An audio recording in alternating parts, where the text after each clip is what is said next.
Сәлем достар, сіздермен бірге салауатты өмір каналы. Қыста барлық адамның ағзасы әлсірейді, сыртқы түрі нашарлайды, көңіл күйі төмендейді және түрлі дертке шалдығады. Әсіресе иммундық жүйесі әлсіздерді тұмау, суық тию, инфекция, вирус қоршайды. Бұған ағзадағы дәрумен тапшылығы себеп болады. Сондықтан да қыс бойы аурумен алысқыңыз келмесе, бүгін дәрумен ішіп ағзаны қуаттандырып алғаныңыз жөн болар. Суық ауа райында таңертең ояну, ал кешкісін ұйықтап кету қиын бола түссе және күні бойы өзіңізді шаршаңқы әрі әлсіз сезінсеңіз, ол ағзаға дәруменнің жетіспеушілігін білдіреді. Қыста ағзаға қандай дәрумендер қажет етеді? Қыс мезгілінде ағзаға әсіресе С дәрумені аскорбин қышқылы қажет. Оны ең маңызды дәрумен десе де болады. Ол зат алмасуда маңызды роль атқарады. Иммунитетті арттырады және бақыт гормондарын түзеді. Емдік аскорбин қышқылы жетіспеушілігінің орнын толтыру үшін киви, апельсин, лимон, қызанақ және болгар бұрышын жеңіз. Ашытқан қырыққабат жеуді де ұмытпаңыз, себебі оның құрамында С дәрумені цитрусты жемістерге қарағанда көбірек болады. Аскорбин қышқылы табиғи иммуностимулятор және антиоксидант болып табылады. Ол суықтан қорғауға қабілетті. Сондықтан салқын ауа райында С дәруменін үзбей ішуге кеңес береміз. Аскорбин қышқылының бұдан да басқа пайдасы ораса. Нақтырақ айтқанда, дәрумендер мен минералдардың, соның ішінде кальций мен темірдің ағзаға сіңуіне ықпал етеді. С дәруменінің жетіспеушілігі иммунитеттің төмендеуіне, ұйқышылдыққа, әлсіздікке және шаршауға, депрессияға әкеледі. Оған қоса тістің қанауына, буындағы ауырсынуына әкеледі. Қыста ағзаға В тобының дәрумендері жетіспесе, нәтижесінде ерін жарылады, ерін бұрыштары жарылып қала береді. Шаш пен тырнақ сынғыш болып келеді және көзіңіз жасаурай беретін болады.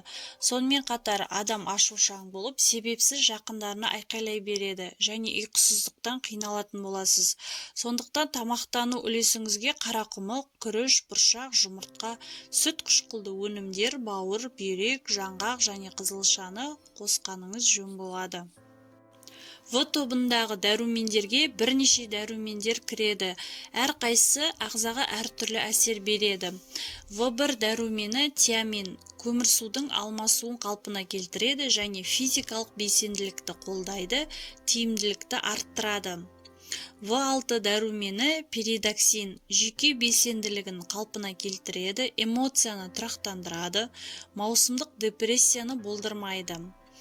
В9 дәрумені фолия қышқылы бір қалыпты дене салмағын сақтайды, қатерлі ісіктердің пайда болуына жол бермейді. В12 дәрумені цианокобаламин қартаю процесін баяулатады, сергітеді, әлсіздік пен ұйқышылдықты жояды. Нашар көре бастасаңыз, ағзаңызға А дәрумені ретинол жетіспеуі мүмкін. Ол көздің көруіне жауап береді, иммунитетті қатайтады және шаш пен тырнақ денсаулығын сақтауға көмектеседі. А дәруменін сүт, жұмыртқа, балық, сәбіз, ақжелкен, аскөк, қымыздық және өріктен ала аласыз.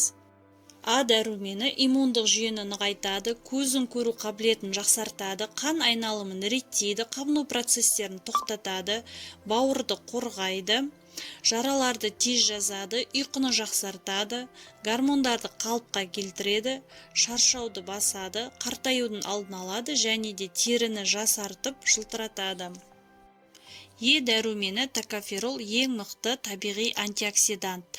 Токоферол сұлулық пен жастық дәрумені ретінде белгілі. Ол тері мен ағзаға жасартатын әсер береді, бет терісін жылтыратып, әдемі түс берсе, шашты да жылтыратады. Сондай-ақ миды оттегімен қанықтырады, жүйке белсенділігін қалыпқа келтіреді, стресс төзімділікті арттырады, жүйкені тыныштандырып, ақыл-ойды дамытады. Е дәруменін аш жапырақ, қырыққабат, салат жапырақтары, сиыр бауыры, майсыз ет және жұмыртқа мен өсімдік майынан таба аласыздар. Д дәрумені фосфор мен кальцийдің денеге сіңуін қамтамасыз етеді. Сүйектер мен тістердің саулығын нығайтады. Д дәруменінің жетіспеушілігінен рахит, остеопороз аурулары дамиды және физикалық, психикалық дамуы тежеледі.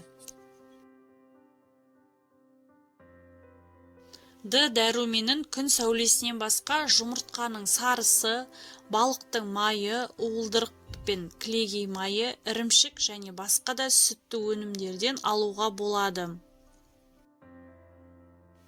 Суық ауа райында денсаулықты сақтауға көмектесетін бірнеше кеңес. Дұрыс тамақтанып жүріңіз, фастфудтан бас тартыңыз, жартылай дайын өнімдерді барынша азайтуға тырысыңыз. Дәрумендер мен минералды жинақтап ішіңіз. Әрине, ең дұрысы дәруменді тамақтан алу. Бірақ қосымша дәруменді препарат ішкен артық етпейді. Бірақ оны ішерде дәрігердің кеңесін алған жөн. Таза ауада көбірек серуендеңіз және спортпен айналысыңыз. Сағат кешкі 10-ға дейін ұйықтап кетуге тырысыңыз. Ұйықтар алдында бөлмені желдетіп, тазартып алыңыз. Зиянды әдеттерден темекі тарту, алкоголь ішуден арылыңыз. Жақсы көңіл күймен әрдайым күліп жүріңіз. Қыс мезгілінде нақты қандай дәрумендерді ішу керектігін дәрігер айтады. Өйткені сіздің ағзаңыздың жағдайын толық арнайы маман ғана біледі. Сондықтан жас ерекшеліктерін ескеріп, денсаулығыңыздың шамасын біліп, арнайы мөлшермен нақты дәрумен ұсынады. Жалпы дәрумен жиынтығын жылына 2-3 мезгіл ішеді және оның ішу ұзақтығы 1-1,5 айға дейін созылады.